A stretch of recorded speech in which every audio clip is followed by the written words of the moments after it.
চোখে অশ্রুজল, এ যেন মৃত্যুপুরী থেকে বেঁচে ফিরেছে পুরো দল। আরেকটু হলেই যে ভেঙে যেত বিশ্বকাপের স্বপ্নটা। কোটি ভক্তকে কি জবাব দিতাম? পেনাল্টি মিসটাই তো হয়ে যেত আত্মঘাতী। খেলা শেষে এসব ভেবেই কি অশ্রুসিক্ত লিওনেল মেসি? এর আগে কখনোই যে জয়ের পর এমন কান্নায় ভেঙে পড়েননি খুদে জাদুকর। লিওনেল মেসির এমন মুহূর্তে হয়তো কেঁদেছে কোটি কোটি ফুটবল প্রেমীও। বিগ ম্যাচে যুক্তরাষ্ট্রের আটলান্টা স্টেডিয়ামে খেলার ১৪ মিনিটেই আকাশী নীল শিবিরে নিস্তব্ধতা নামিয়ে দেয় মিশর। ডিফেন্ডার ইয়াসের ইব্রাহিমের গোলে লিড পায় দ্য ফারাওসরা। তবে মিনিট ৫ পরেই ফেরে আর্জেন্টিনার ভাগ্য। ইয়াসির ইব্রাহিমের করা ফাউলে পেনাল্টি পায় আকাশী নীলরা, যদিও তাতে লাভ হয়নি কোনো।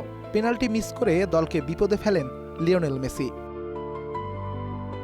প্রথমার্ধের বাকি সময়ে কোনো গোল না হলেও দুই দলই সমানভাবে চালিয়েছে একের পর এক আক্রমণ। দ্বিতীয়ার্ধে এসে আক্রমণ দ্বিগুণ করে মিশর। ৫৭ মিনিটে দারুণ এক গোল করে মিশরকে ২ গোলের লিড এনে দেয় মোস্তফা জিকো।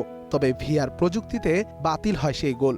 যদিও ১০ মিনিট পরেই দেখা মিলে সালাহ ম্যাজিক। দারুণ এক স্প্রিন্টে বল বানিয়ে গোল করান ওই জিকোকে দিয়েই। ২-০ গোলের লিডে যখন নিশ্চিত জয়ের পথে মিশর, তখনই জেগে ওঠে আর্জেন্টিনা দল। একের পর এক আক্রমণে মিশরের ডিফেন্স যেন বারবার কাঁপিয়ে ছেড়েছে মেসিরা।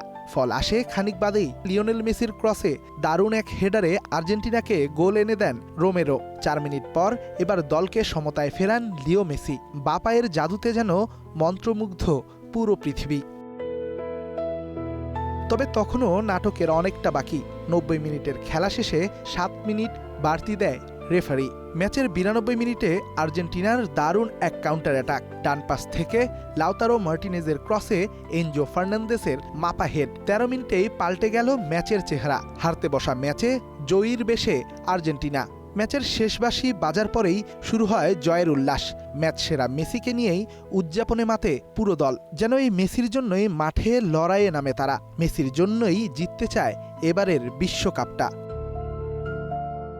Redwan Shaon, star play.